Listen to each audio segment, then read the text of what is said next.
Esse podcast faz parte do site Fambonanet. Acesse fambonanet.com.br.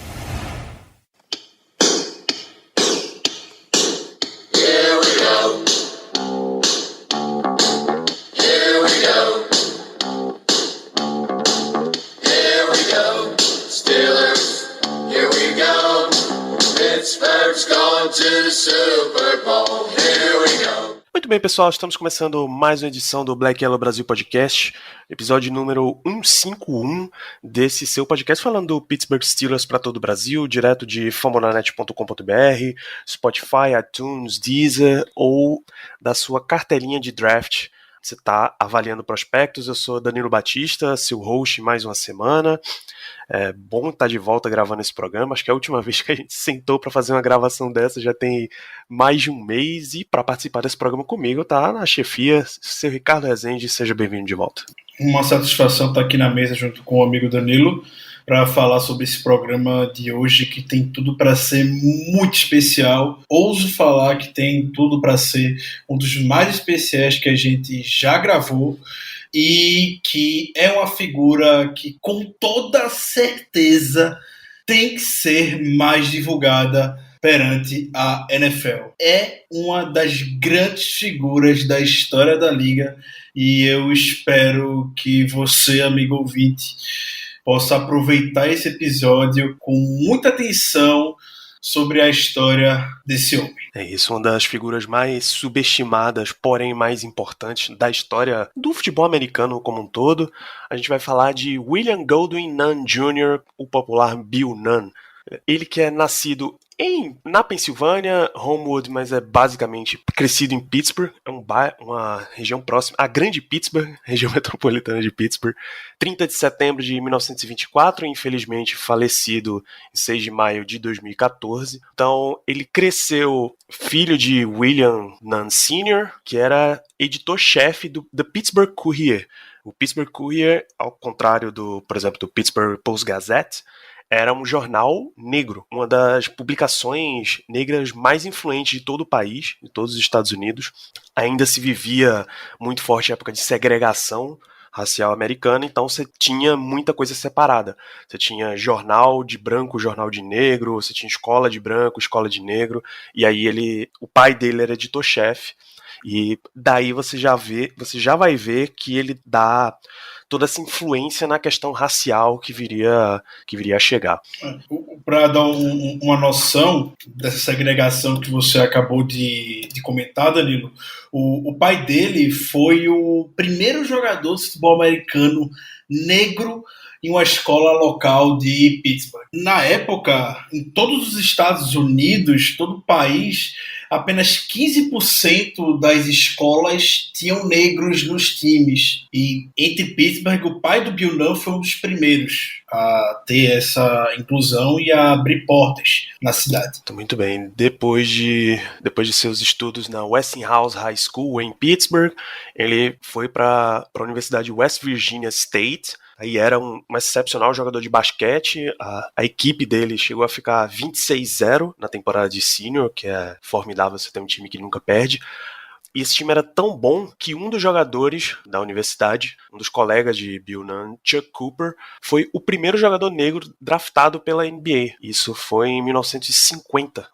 A escolha 14 do segundo, a escolha 14 geral da NBA, que à época era segundo round, uma escolha do Boston Celtics.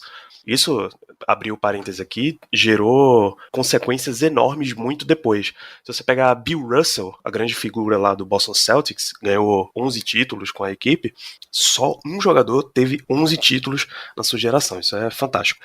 Ele foi, obviamente, indicado para o Hall da Fama e se recusou a receber o anel até que outros jogadores negros que vieram antes dele, tiveram história na liga, fossem também indicados. Exatamente, Chuck Cooper foi esse homem. Só quando a NBA, o Basketball Hall of Fame, colocou Chuck Cooper é que o Bill Russell aceitou o anel. Então, mais uma vez, a história dos negros nos esportes está convergindo aqui. Um outro jogador desse time de West Virginia State, o Lloyd, foi o primeiro jogador negro a a disputar efetivamente uma partida da NBA, então tem muita história aí. Como um grande jogador de uma grande equipe, ele até chegou a ser cooptado por profissionais. O Harlem Globetrotters, aquela equipe de exibição de basquete, convidou o Nunn para fazer parte da sua equipe, embora ele tenha recusado e voltado para casa para trabalhar no Courrier, o jornal onde o pai era editor-chefe. Recuperando essa parte que você comentou, Danilo, sobre o crescimento, desenvolvimento educacional do Bill Nunn e a influência do seu pai, tem uma história que o Bill Nunn, ele não queria estudar na West Virginia State. Ele queria se aventurar em Long Island, no estado de Nova York. Ele queria sair de casa, ele queria estudar em outro lugar, enfim, queria realmente cortar um pouco das suas raízes com a cidade de Pittsburgh. E o pai dele foi um dos grandes influenciadores a ele não fazer isso. Falando, não vá, se você quiser ir, eu não vou pagar nada para você, você vai ter que trabalhar, você vai ter que se virar e você vai principalmente ter que ver como o nosso povo ainda sofre. Então, eu prefiro que você fique aqui em Pittsburgh, estude aonde eu basicamente fui. Você tem muito o que aprender ainda sobre a nossa raça e Nova York não vai te ensinar isso. Essa mensagem foi de um peso grande para o Bill Nunn. O Bill Nunn, obviamente, ficou em casa, como o Danilo acabou de comentar, para a Universidade de West Virginia State. Essa fase, essa influência do pai do Bill Nunn foi tão chave. A gente vai ver como isso influenciou positivamente e foi crucial quando o Bill Nunn estava fazendo a avaliação dos jogadores para serem selecionados para os Steelers no futuro. Então, guarda um pouco dessa informação que a gente comentou agora sobre a importância que o pai dele deu para ele poder ficar em uma região onde ele poderia aprender um pouco mais sobre a raça. Então, como um jornalista dentro do Pittsburgh Courier, era uma enorme cobertura de esportes negros, as Negro Leagues. Você tinha ligas esportivas separadas para negros em basicamente todo o esporte. Enquanto não rolou algumas integrações, como aí você vai para momentos históricos, o Alabama tendo running back negro, colocando para jogar, o Rams sendo forçado a aceitar Kerry Washington de UCLA, Kenny Washington de UCLA, Kerry Washington é a atriz. O Rams sendo forçado a aceitar Kenny Washington, running back de UCLA, se ele quisesse completar a mudança de Cleveland para Los Angeles. O Bill Russell, o Chuck Cooper e o Earl Lloyd, o Jack Robinson na MLB, enquanto não começou a existir essa aceitação, você tinha ligas esportivas separadas para brancos e para negros. E como um jornal de alta influência negra, o Pittsburgh Courier cobria muito isso. Era um dos focos centrais do jornal, e isso acabou dando um conhecimento de grandes estrelas, de jogadores, de como funciona a liga, excepcional. Entre pessoas que passavam pelas Negro Leagues, você tinha, por exemplo, Jesse Owens. Jesse Owens viria a ser multicampeão olímpico no atletismo pelos Estados Unidos. Jesse Owens é o homem que desafiou Hitler, saca? Que ganhou medalha de ouro nas Olimpíadas de Munique e deu a confusão na cabeça do Hitler. Então, ele tinha todo esse conhecimento, ele foi sendo promovido dentro do jornal, de jornalista, de escritor sobre esportes, para editor do caderno de esportes, até editor-chefe quando o pai se aposentou em 1960. Oficialmente, essa separação universitária, brancos e negros, de universidades brancas e universidades negras, veio acontecer em 1964, o ato de direitos civis nos Estados Unidos. Porém, você já deve ter assistido uma penca de filme em que os locais recebiam pessoas negras, atletas e estudantes negros, mas não necessariamente aceitavam, a segregação continuava lá dentro. Tá? Uma das publicações históricas dentro do Pittsburgh Courier era o Black College All-America Team. Eles elegiam a seleção do ano dentro de universidades negras. E aí, a participação de Bill Nunn dentro da redação e o conhecimento que ele tinha desse tipo de jogadores de universidade acabou chamando a atenção do Pittsburgh Steelers, acabou chamando a atenção de Art Bruni, que era amigo de Bill Nunn Sr., e entrou em contato para que Bill viesse a trabalhar como um olheiro dentro dos Steelers. Isso é 1967. A princípio, ele foi contratado, o Art Jr. não gostou da ideia, porque essa seria uma forma do pai estar dizendo para ele o que é que ele teria que fazer lá dentro, mas aí eles sentaram para conversar, Art pai, Art filho e o Bill, e coisa de 10 minutos eles já estavam se entendendo, já viram que todo mundo ali estava na mesma filosofia e começaram a avaliar dentro deles o que é que o Steelers está fazendo de errado. A gente precisa lembrar que até então o Steelers era uma franquia terrível, era uma piada da liga. O que é que eles estavam fazendo de errado, o que é que eles podiam começar a trabalhar para melhorar essa situação e começar a bolar estratégias para isso. Então, já começa aqui, em 1967, o processo que iria construir a vitória, a dinastia dos Steelers. E o Bill Nunn, ele foi o primeiro profissional olheiro negro na história da NFL. Foi o primeiro a entrar efetivamente numa função um pouco mais estratégica dentro do time de futebol americano. Ele ficou realmente 2 anos ainda meio que conciliando de função como editor do jornal, até a chegada do Chuck Noll, quando o Bill Nunn ficou efetivado como olheiro full-time do Pittsburgh Steelers. E uma das primeiras coisas que o Bill Nunn fez como olheiro efetivo do Steelers foi olhar justamente para a região sul do país, onde tradicionalmente, até então, muitos times da NFL não olhavam, justamente pelo fato de toda essa segregação que a gente comentou agora. Mas eram regiões que tinha talento. O Bill Nunn, ele vivia viajando nos Estados Unidos, conversando com atletas negros, era muito próximo do Jack Robinson, por exemplo, que o Danilo comentou agora há pouco. E era comum, e tem até uma história que o Bill Nunn compartilhou em entrevista lá em 2007, que a ficha dele caiu muito, a ficha dele vivia caindo dentro da segregação, que ele estava indo cobrir um treino de equipe de beisebol, não me recordo agora, desculpa qual era, e ele estava no ônibus viajando. E aí ele entrou no ônibus normalmente, não existia mais segregação para separar de lugar, por exemplo, que brancos têm que ficar em tal lugar, negros em tal lugar, ou não poderiam ir no mesmo ônibus. Então, podiam dividir o mesmo espaço, e quando ele entrou no ônibus, ele sentou e começou a conversar com o motorista começou a conversar com ele de boa, tranquilo, normal. Quando ele se levantou e olhou para trás, o Bill Nunn, ele notou que na frente só tinham brancos e no fundo só tinham negros. E na hora ele perguntou: você quer que eu mude de lugar aqui? Tá tranquilo? E o motorista do ônibus foi super tranquilo. Não, fica aqui, tá conversando.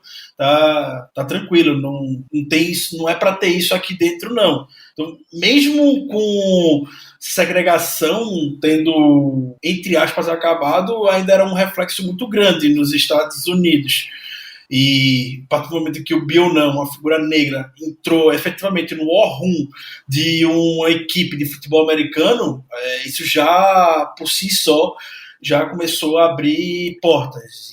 E o Bill Nunn, com um conhecimento gigante de causa, de viajar o país todo, de ir muito para o sul dos Estados Unidos, ele sabia que tinha muita gente boa lá, muitos atletas bons, só não eram vistos. Então imagina quantas pessoas, quantos atletas, quantas vidas não poderiam ter sido mudadas até a década de 70 se simplesmente as outras equipes, não existisse toda essa questão racial, não se atentasse a ir apenas visitar e conhecer esses jogadores de universidades menores. A gente vê caso no Steelers, os amigos já tiveram a oportunidade de ouvir um episódio nosso sobre o Joe Green, que era de uma universidade muito pequena no Texas. E é o maior jogador, o maior atleta da história do Pittsburgh Steelers, entendeu? Isso, só existem 2 camisas aposentadas no Steelers e uma delas é de Joe Green, que veio da Universidade North Texas State. Quantas pessoas que hoje eu acho que não é nem da primeira divisão do college football, mas enfim. Tem histórias que ele conta, tem uma entrevista dada pelo Bill Nunn para Chuck Finder do Post-Gazette em 2006, que hotéis até mais ou menos ali a década de 70, na verdade ainda dentro da década de 70, separavam os quartos do térreo para cima para os hóspedes brancos e do térreo para baixo dos hóspedes negros. Ele, uma pessoa espirituosa, já entendendo como é que funcionava aquele sistema todo, ele sempre pedia um quarto com vista para a piscina, mesmo sabendo que ia ser no subterrâneo. O que, obviamente, provavelmente devia dar uma vista para o motor da piscina para ele. Grandes atletas, até o Roberto Clemente é uma grande figura de integração de atletas latinos na MLB. Foi um grande jogador do Pittsburgh Pirates, tem uma estátua dele na frente do PNC Park. Quando ele foi para Pittsburgh, ele morava em bairros de comunidade negra. Nat King Cole, o grande artista americano, quando ia tocar em Pittsburgh, o grande hotel da cidade recusou a estadia dele porque ele era negro. Teve que procurar um outro hotel que o aceitasse. Então, a segregação era muito, muito pesada. Você vai ver N exemplos disso. E aí o Steelers começa a observar esse tipo de coisa. Não vou dizer que é necessariamente porque o time tinha um instinto de integração, pode ser simplesmente o aspecto do existe aqui uma vantagem competitiva que a gente pode tirar que outros times ainda não estão observando. Tá? Então, no fim da história, eles observaram jogadores de universidades negras e começaram a contratação. Então, o Bill Nunn era um olheiro que dividia as funções, como o Ricardo falou, entre trabalhar para o jornal e trabalhar para os Steelers, até que, quando o Chuck Noll foi contratado, ele foi promovido a olheiro em tempo integral. Né? E aí é que começa a parceria, essa união de filosofia. O que o Bill Nunn queria manter a observação de atleta nesse espectro de universidades, e o Chuck Noll tinha aquela política de ética de trabalho e jogadores atléticos, e acabou que essas 2 filosofias se juntaram, e se juntaram muito bem, né? A gente sabe o sucesso que o Steelers teve nesse tipo de draft. Sim. O que chamava muita atenção no Bill Nunn, e você comentou a respeito da história da família Rooney, e gerou certa discussão se contratava ou não um jornalista para isso, para ocupar a função como olheiro parcial dos Steelers, podemos dizer. Era que o Bill Nunn tinha um poder de relacionamento, um poder de influência com técnicos de futebol negros pelo país muito forte. Ele cativava as pessoas. Ele sempre foi uma pessoa assim, um jornalista que gostou muito de conversar. A gente viu o exemplo, comentei agora há pouco, dele conversando com o motorista do ônibus, e isso ele levava basicamente para todas as áreas da sua vida. E isso para o trabalho de olheiro, de scout, foi algo essencial. Tem uma história que eu vi agora, nunca nem tinha parado para pensar, eu vi estudando para fazer o episódio para vocês, é que na década de 70 era muito difícil você conseguir fita, tape de jogador pro draft. Isso é algo que a gente não tinha pensado até então. Então, os times, para ter acesso a tape de jogadores de Ohio State, de USC... era tranquilo, porque eram universidades que sempre foram tradicionais, sempre tiveram um programa de futebol americano universitário forte. Então, eram recheados de fitas para analisar desses jogadores. Mas não tinha fita de North Texas, foi de onde o Joe Green veio. É difícil você encontrar uma informação dessa, muito se você não for pessoalmente viajar pelo país para poder ver pessoalmente o jogador. E aí a gente começou a ver jogadores sendo selecionados para o Steelers em universidades que eram desconhecidas. A gente vê o John Stallworth, que é de Alabama A&M, não é Alabama do Nick Saban, é a Alabama A&M. A gente vê o Mel Blount de Southern University, nunca ouvi falar. A gente vê o Wellesley Greenwood de Arkansas Pine Bluff. É o nome da universidade do Wellesley Greenwood, Arkansas Pine Bluff. O Ernie Holmes veio de Texas Southern. O Dwight White veio de East Texas State. O Donnie Shell de South Carolina State. Não é a Universidade de South Carolina, é South Carolina State. Que são programas de futebol americano que não têm tradição, não são tradicionais.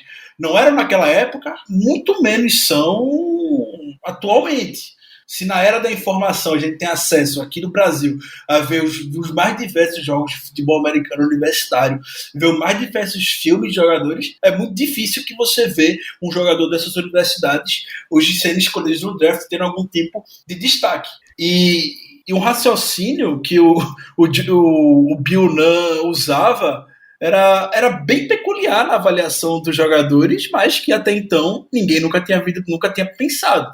Então ele vê um jogador tipo John Stallworth de Alabama A&M e vê um wide receiver de Ohio State. Vão avaliar o 40 dash de cada jogador. O jogador de Ohio State, correndo na melhor clima possível, com os melhores equipamentos possíveis, com o melhor tênis, com toda a estrutura, ele corre 40 jardas, vamos lá, em 4,55 segundos. O John Stallworth, numa universidade pequena, correndo quase no campo de terra, de brita, não tem a melhor estrutura do mundo para treinar. Enfim, não tem quase nada. O Joe corria em 4,6 segundos.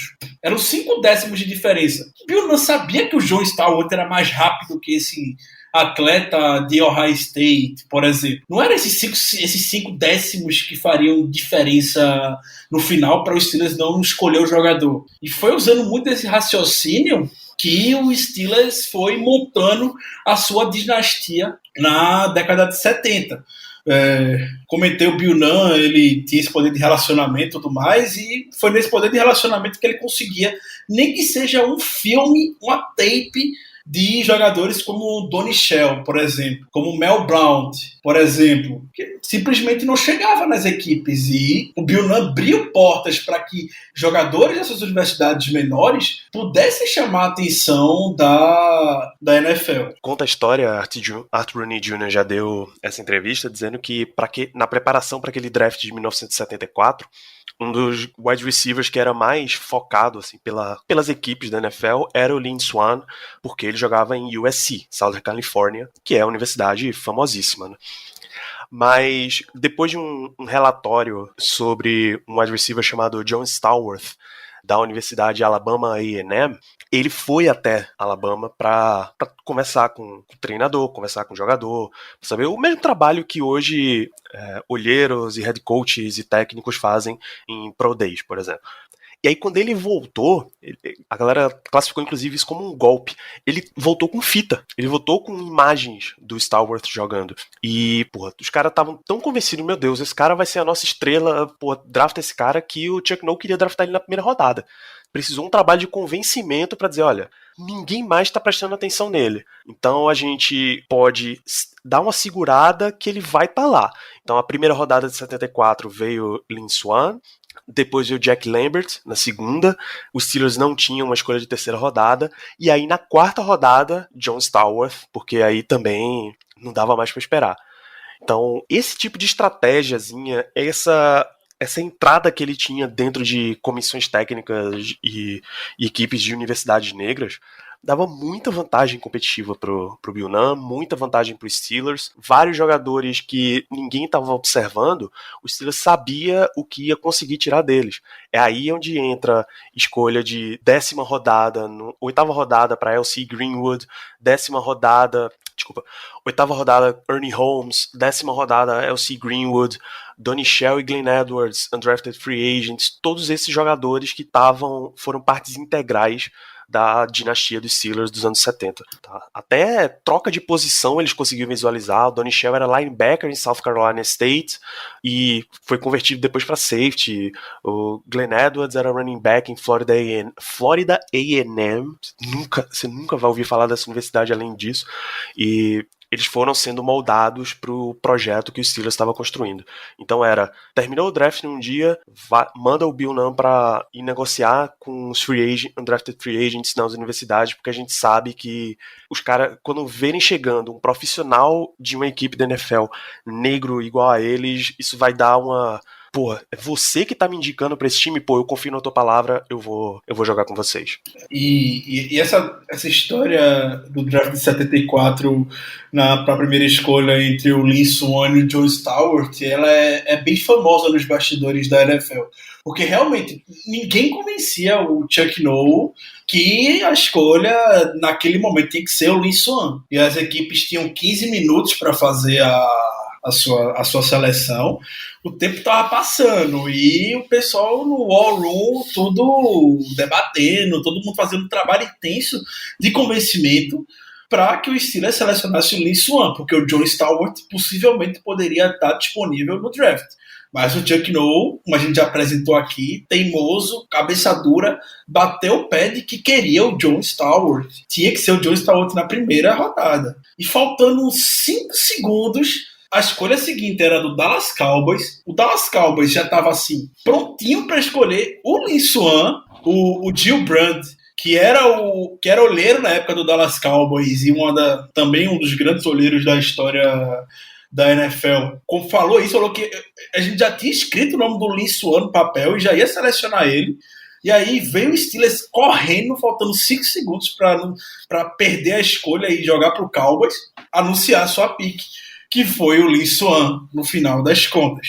E o John Stewart ficou lá no board caindo, como o Danilo falou, até a 4ª rodada, quando viu, não dá mais. A gente tem que selecionar ele, é uma oportunidade única. E ele caiu justamente falta de conhecimento, falta de estudo por parte das demais equipes que estavam mais focados em atletas como o Lynn Swann, de USC. Não necessariamente o Lynn Swann, obviamente, wide receiver histórico, perfeito, um dos maiores wide receivers da história da NFL, mas as escolhas subsequentes, as escolhas dos rounds seguintes, não necessariamente eram tão boas quanto o John Stewart. E aí a gente chega nessa classe de 74, que foi histórica, que especialistas, não no mundo do futebol americano, mas no mundo dos esportes, falam até que seja o melhor recrutamento já feito na história de uma equipe esportiva. Porque a gente tem simplesmente 5 Hall da Famas do Steelers. A gente tem o Lynn Swann, que foi escolha de primeira rodada. A gente tem o Jack Lambert, que foi escolha de segunda rodada.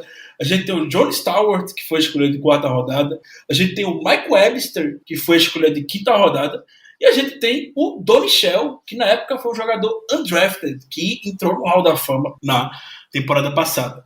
A classe de 74 do draft tem 6 jogadores no Hall da Fama. 5 são do Steelers. 5 foram selecionados pela equipe de Pittsburgh. Então a gente já pode tirar como uma conclusão como esse trabalho feito na época pelo Bill Nunn foi algo espetacular, algo assim muito fora da curva e que muitas vezes, quando a gente está conversando sobre NFL, é uma figura que é ignorada. Não à toa, até hoje, não está ainda no Hall da Fama da NFL. Deveria, já passou da hora do Bill Nunn tá no Hall da Fama da NFL. O Pro Football Hall of Fame decidiu só em 2014 que deveria começar a adicionar algumas pessoas que contribuíram para o esporte, a categoria de contributor, ou seja, não foi jogador, não foi head coach, não foi dono. Tá? De lá para cá, só o próprio Gil Brandt, que entrou no Hall da Fama na classe 2018, ou seja, bem recente.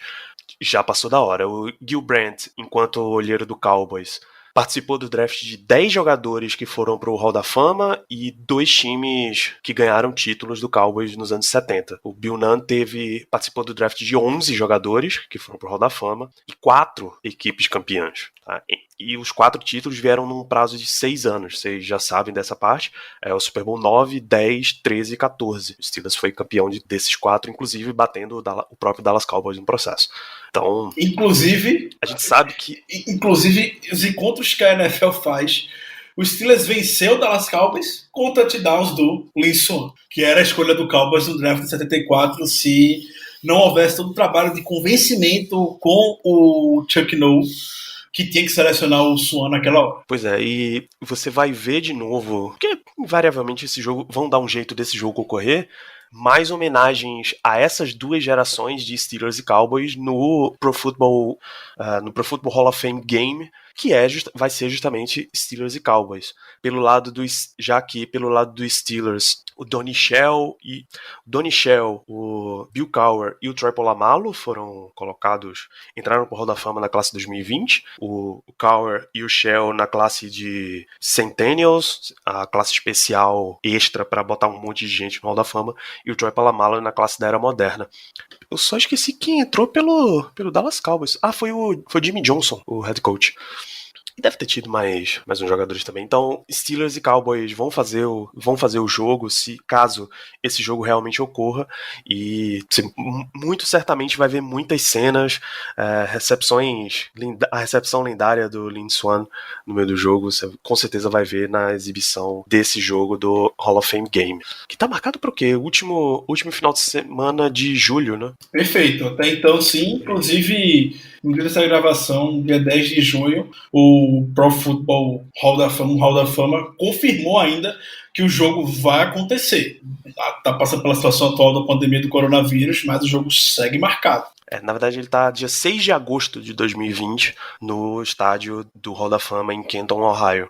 Então, continua muito forte a campanha para que esses jogadores... para que o Bill Nunn entre pro Hall da Fama e até para que mais jogadores dessa época entrem pro Hall da Fama. Você pode esperar que assim que Donnie Shell participar da cerimônia, ele vai abrir uma campanha para que L.C. Greenwood, por exemplo, entre pro Hall da Fama também. Tá certo que é um monte de jogador da mesma equipe e o Hall da Fama tem um probleminha com isso, mas, bicho, você não tem como negar a importância histórica desse tipo de jogador, né? Então, todo esse tipo de trabalho de scout, e em 1970 ele foi promovido de scout part-time para assistente do diretor de pessoal. O diretor de pessoal à época era o próprio Art Rooney Jr., né? Sim. Certo, exatamente. Então ele foi promovido para assistente de Art Rooney Jr. e nessa posição ele ficou até... Exatamente, Arthur J. Rooney Jr. Nessa posição ele ficou até 1987, quando ele chegou para conversar com a diretoria e disse: olha, tá bom já, né?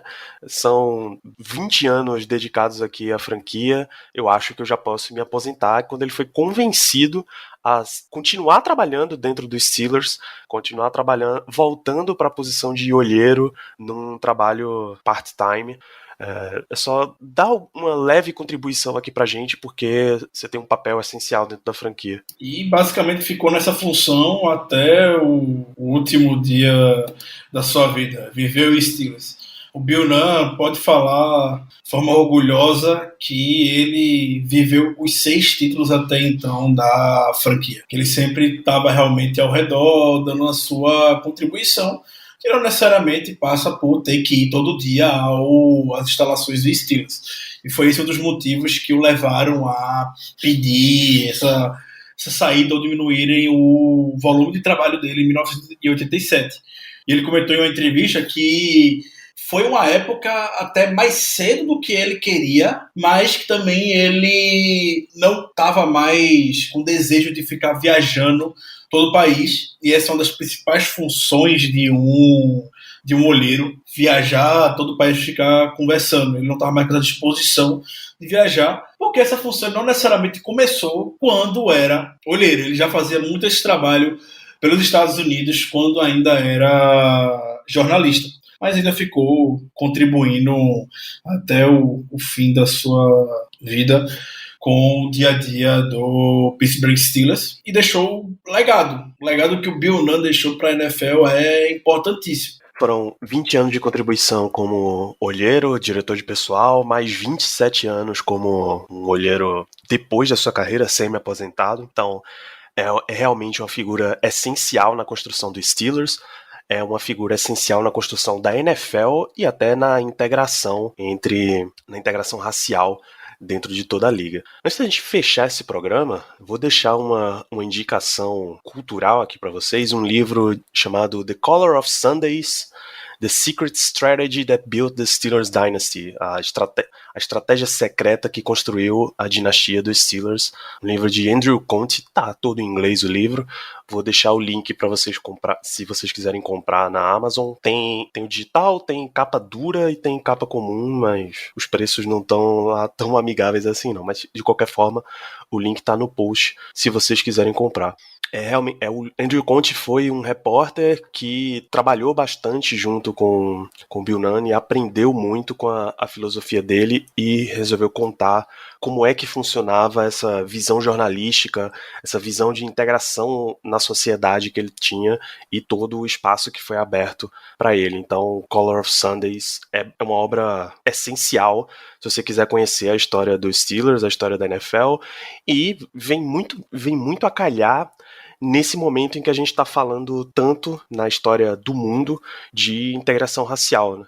A gente viu tantos protestos de vidas pretas importam, de Black Lives Matter, nos Estados Unidos, no Brasil, até ao redor do mundo inteiro. Então, nada melhor como receber mais essa dose de cultura e informação sobre todo o processo racial que aconteceu nos Estados Unidos, numa parte que, se você está ouvindo esse podcast, se você é torcedor dos Steelers, é uma parte essencial da sua vida, eu tenho certeza absoluta. E já que você puxou um pouco esse lado de curiosidade, esse lado cultural, Danilo, também tem uma que eu gostaria de compartilhar sobre a vida do Bill Nunn, mas sobre o filho dele, que algumas pessoas possam conhecer. Se você botar no Google o nome Bill Nunn, vai aparecer primeiro ele, então não confunda que o Bill Nunn que vai aparecer no Google provavelmente é o filho do Bill Nunn que a gente fez o episódio agora, que é o ator americano. Ele ficou conhecido por muitos filmes, que trabalhou junto com o Spike Lee, e ele também fez o filme, a trilogia do Homem-Aranha, do início desse século, início dos anos 2000. O Homem-Aranha do Tobey Maguire, enfim, a trilogia foi aclamada no cinema, fez muito sucesso na época. E o papel do Bill Nunn, ator, no filme, foi o editor do jornal, Robbie Robertson. E o Robbie Robertson foi uma das primeiras figuras negras da história do mundo de quadrinhos. Um dos primeiros personagens negros que surgiram. Coincidentemente, ele era um editor de jornal, assim como o pai do Bill Nunn foi no início da sua carreira. Então, entre aspas, um easter egg nesse universo do Homem-Aranha do Tobey Maguire, que vale a pena compartilhar e ver como são as coisas, né? A gente muitas vezes pensa que já tem um caminho, muita coisa em aberto, a sociedade como um todo pensa que a presença, você está falando agora das vidas negras, já está firmada na sociedade, mas ainda tem um caminho muito longo a gente percorrer.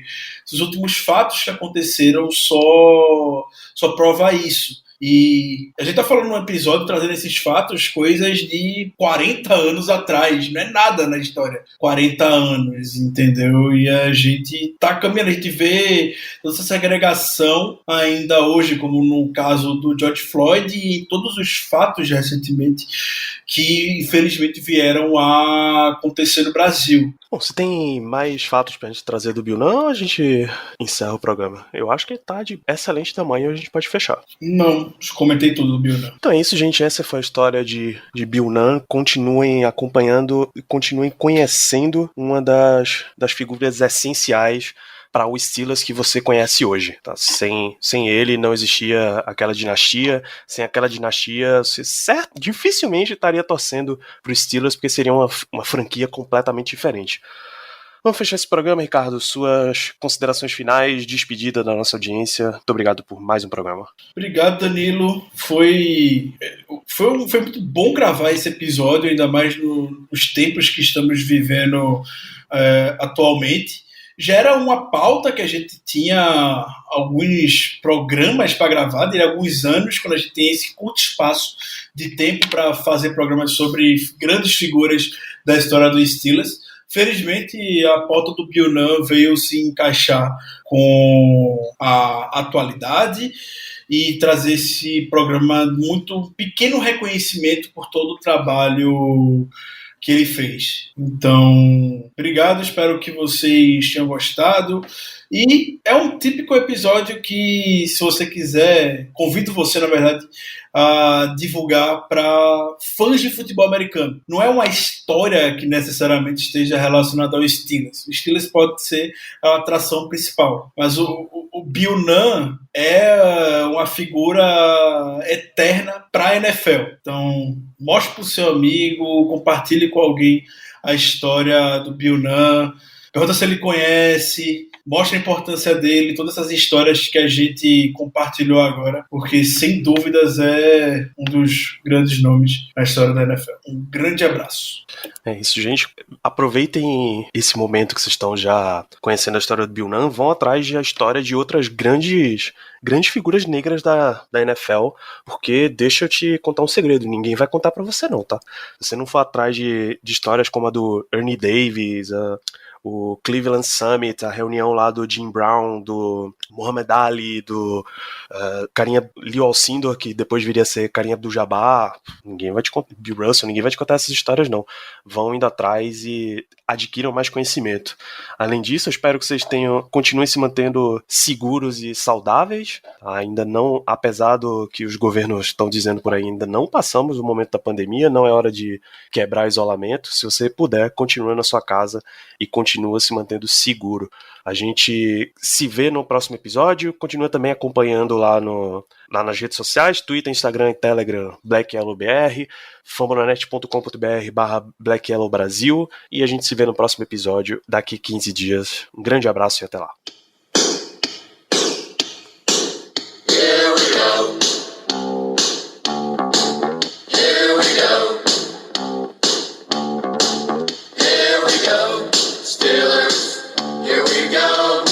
Pittsburgh's gone to the Super Bowl. Here we go.